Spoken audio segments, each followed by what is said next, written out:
বাড়িতে যাও, বাড়িতে গিয়ে আবার টাকা নিয়ে এসে বাজারে গিয়ে কেক কিনে নিয়ে এসে খাও আবার।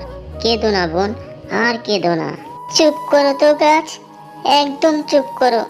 তুমি আর কোনো কথা বলবে না। তোমার শিকড়ে হোঁচট খেয়ে তো আমি নিচে পড়ে গেলাম, আর পড়ে গিয়েই তো আমার কেকটা নষ্ট হয়ে গেল। আর তুমি কিনা বলছো টাকা দিয়ে কেক কিনে খাওয়ার কথা। কেক কিনে খাওয়ার টাকা আমি কোথায় পাবো? শোনো, এই একটা কেক আমি কষ্ট করে কিনেছি।